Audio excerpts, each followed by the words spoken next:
আজিকর কাণ্ডের প্রতিবাদে জেলায় জেলায় ডাক্তারদের আন্দোলন অব্যাহত রয়েছে। কোথাও টিকিট কেটেও হলো না চিকিৎসা, কোথাও আবার স্বল্প বিরতির জেরে ফিরে যেতে হয়েছে রোগীকে।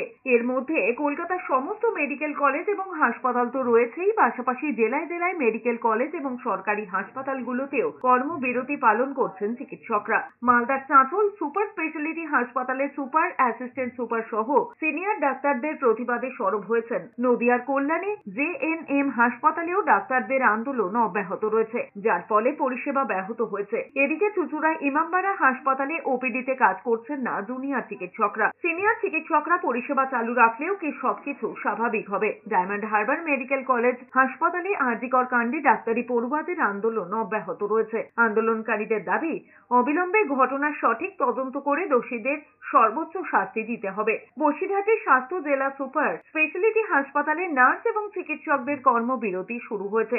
আন্দোলন অব্যাহত মহেশ ভট্টাচার্য হোমিওপ্যাথি কলেজে। মুর্শিদাবাদ মেডিকেল কলেজ হাসপাতালে আউটডোর বিভাগে চিকিৎসার জন্য রোগীদের টিকিট দেওয়া শুরু হলেও পরে কয়েকজন জুনিয়র চিকিৎসক এসে কাউন্টার বন্ধ করে দেন বলে অভিযোগ। এতে বিপাকে পড়েন দূর দূরান্ত থেকে আসা রোগী এবং তাদের পরিবারগুলি। বাঁকুড়া সম্মেলনী মেডিকেল কলেজের চিকিৎসক পড়ুয়াদের আন্দোলন চতুর্থ দিনেও অব্যাহত।